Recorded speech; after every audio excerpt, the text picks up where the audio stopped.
Lost photos suggest Europeans were mummifying their deceased, their dead, far earlier than we thought, thousands of years before the ancient Egyptians did. Archaeologists may have just uncovered evidence for the oldest known practice of mummification.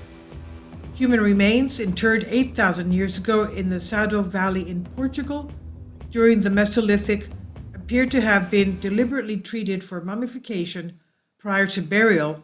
This is the first evidence of Mesolithic mummification in Europe. It's also possible the oldest in the world. Previously, the earliest evidence we had for deliberate mummification was dated 7,000 years ago to the Chinchorro mummies found in the Atacama Desert in Chile. In Egypt, famous for its ancient burial customs, the earliest evidence that we have for deliberate mummification is from 5,600 years ago. Now, the archaeologist Rita Peroteo Stjerna of Uppsala University in Sweden said, "Our study combines archaeothanatological, that is the ancient death cultures, how they prepared their deceased, archaeothanatological analysis with insights from experimental taphonomic, taphos is Greek for burial ground, taphonomic research, thus adding a new dimension to our understanding of Mesolithic mortuary practices." This is what their team of researchers wrote. They said, "Here we present what we believe to be evidence for intentional mummification and reflect on attitudes to the body and the handling of the dead, including their transport to significant places in the landscape." Archaeologists and anthropologists believe that mummification may not have been uncommon in prehistoric eras, but evidence for it is a bit hard to come by. Soft tissue, no matter how well mummified, tends to degrade over time. Even the Chinchorro mummies of Atacama Desert are now decomposing. The Sado Valley remains, uncovered in the early 1960s, have very little soft tissue at all, although obviously deliberately placed. The burials had been considered pretty straightforward. The remains were disinterred and removed to the National Museum of Archaeology in Portugal, along with sketches and some other poor quality photographs of the site, which limited follow-up study. Recently, though, following the death of archaeologist Manuel Farina dos Santos, 3 rolls of film were recovered from his personal effects.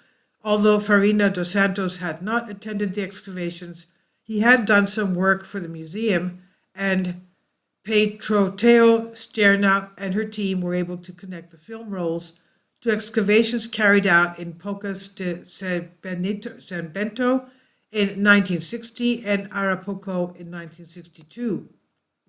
And the images captured therein were of exceptional quality and allowed the research team to conduct a more in-depth archaeothanatological analysis that had been possible previously. That's a multidisciplinary archaeological study of ancient funerary practices. With images of the remains in situ, the archaeologists were able to reconstruct in better detail how the remains had been handled prior to their burial.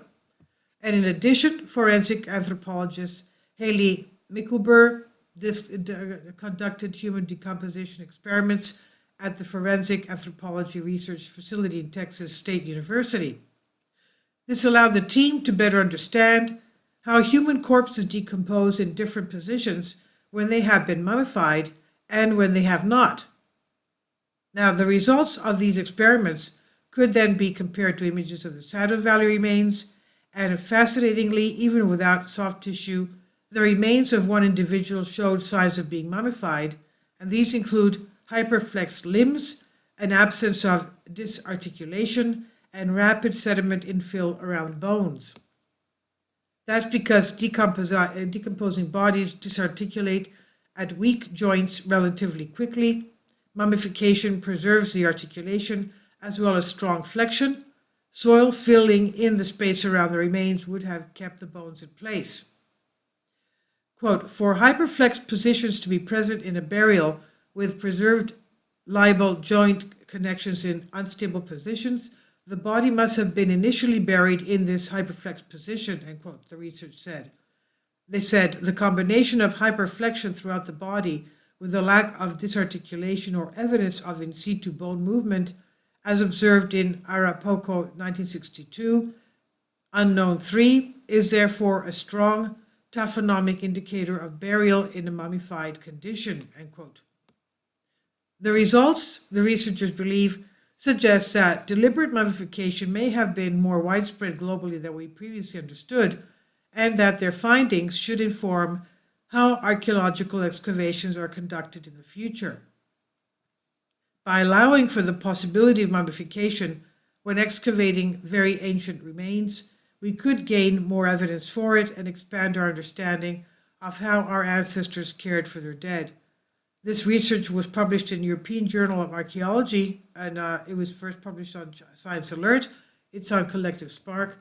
Please leave your comments, and thank you for your support. Please support my Patreon account. The daily posts are 5 videos daily, and they are totally different from what I have on my YouTube channel. Thank you so much for your support and that you find all my content so interesting. You'll find the Patreon account details in the description box below.